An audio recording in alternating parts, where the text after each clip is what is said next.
So I was out on a walk this morning, and the Lord put on my heart and mind a few thoughts. And I had these weird, you could call them weird, visualizations about balloons and awareness and the gospel. And man, the flow of information was just like a spigot had turned on, and I couldn't contain it all. I couldn't write it all down.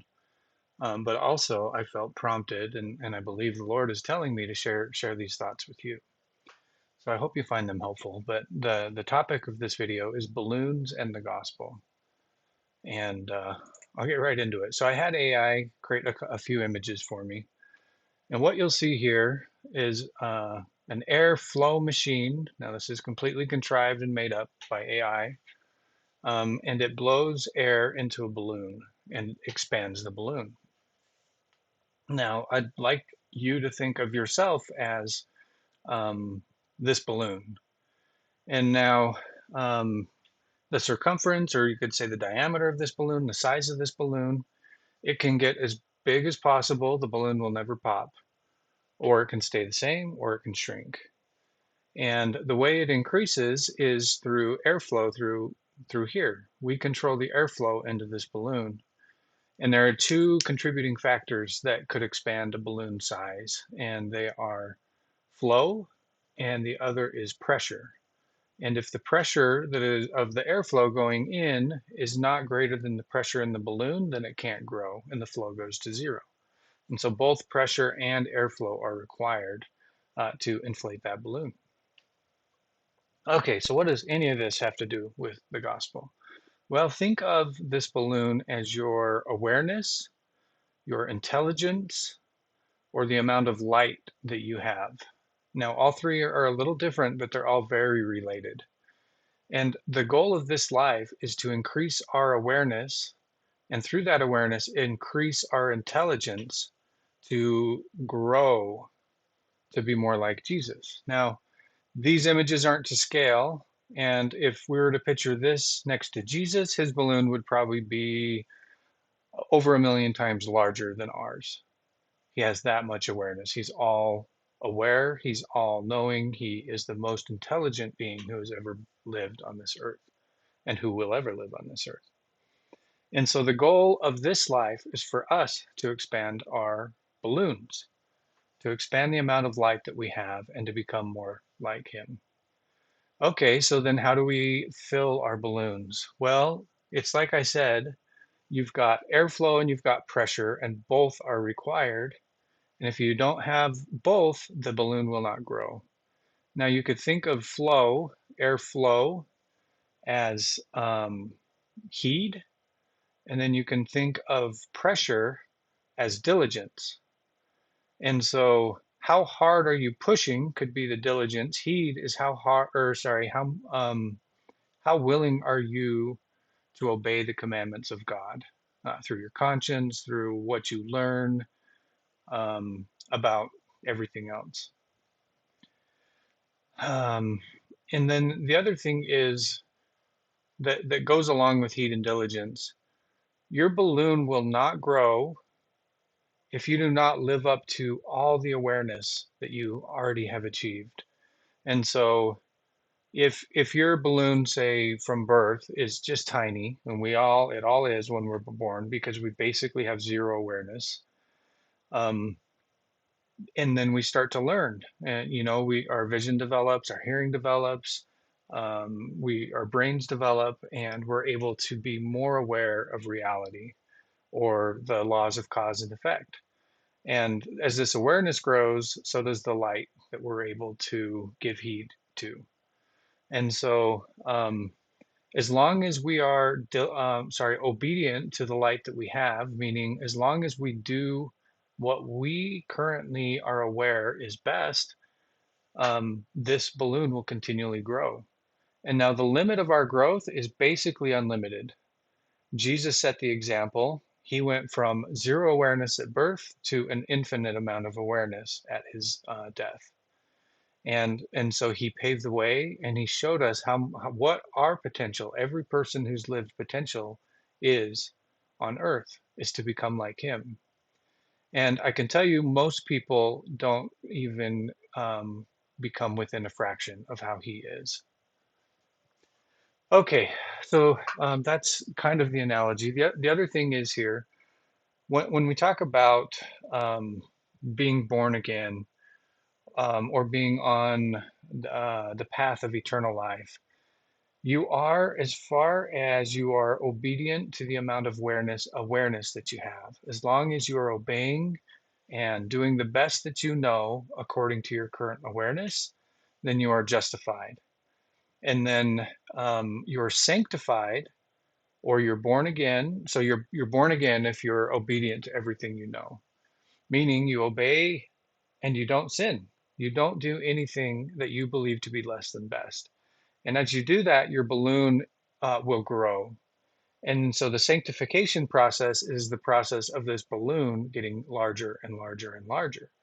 Now, as your awareness increases, your responsibility to live up to that awareness also increases. And so if you expand your awareness so that you know more about reality and you don't live up to it, meaning, say you learn something, a better way of thinking or a better way of doing something. An easy example is, say you're a rower on a boat, and you found a way to hold the paddle that is better than anything you had done before. Well, this could represent your awareness of reality growing because you know more about cause and effect. And so if you choose to turn your paddle to be less efficient and you row that way, you are not living up to the awareness that God has given you. And therefore, you are no longer justified and your balloon will begin to shrink. Okay, hopefully this makes sense to you. It's really hard to have an idea like this and to put it into words that actually make sense to anyone except for me. And so I hope this is coming through. Now, okay, so this is the expanded balloon, and then there's also small balloons, and you have to think the vast array of people on the earth and the size of their awareness is much different. And so this idea that everyone is equal, everyone is the same, is false. There are some people here who crank up the pressure and the flow, the airflow, or their heat and diligence to an extent that is way, way, way higher, and it's constantly on than other people who have theirs completely shut off. And so, therefore, you will have people with much more awareness, much more understanding of reality than people who don't do that. Now, the other thing is you can gain this awareness through other people. You can gain more light and truth through other people. That's one of the reasons we're all here mixed up together, is so that we can bounce off each other and learn from each other. Now, as your balloon grows and expands, some people will get to the point where they cannot grow anymore because they've learned more than everyone that they've come in contact with. And so what happens in that case? Well, the Lord will send an angel, or he'll come himself. And sometimes the angel will be that person who is actually better to him. He'll put him or her into your life so that you can learn from them. But when he's run out of people, mortal angels to send, he'll send people from the heavenly realm. And Jesus Christ himself will appear to people. And that's where revelations come from, and dreams and visions and all those things. But if you're not living up to the awareness that you've already gathered, and you're not expanding your awareness based on what's already been revealed, you'll never get to the point where you're pushing on this balloon so hard to need or require heavenly visitors. Okay, so now I've got one more image here. Now this box represents fixed beliefs. And now these fixed beliefs can come from a large array of different sources. I like to think of these as churches. Churches come in different shapes and sizes. They all have some truth and they all are beneficial, but they all also limit the amount of awareness that we can achieve, because the amount of truth that is available in each church that I'm aware of is limited.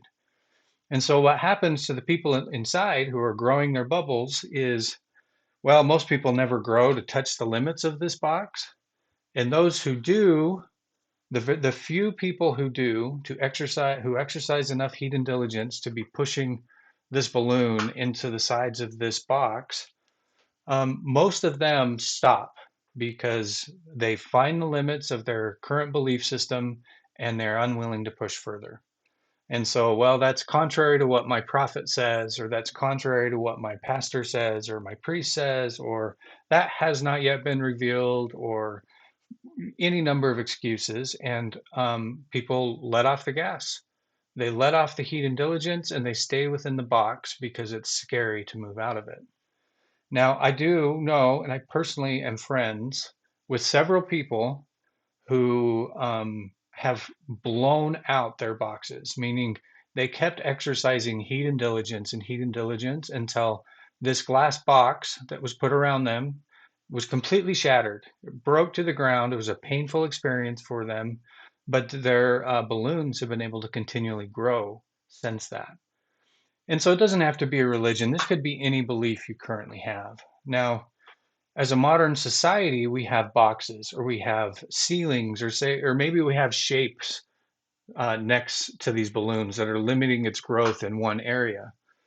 And these are blind spots. Now, think of the people who lived on the earth before Noah. What had happened was society and the pressures of society had created a belief system that was false and was limiting enough that anyone born on the earth did not have a fair shot at expanding their awareness and their intelligence. And therefore, a reset was required. And now think about the times we live in now and how we are coming quickly to a point where a reset will be required again. And so I invite you to think about what are those fixed beliefs that you currently hold.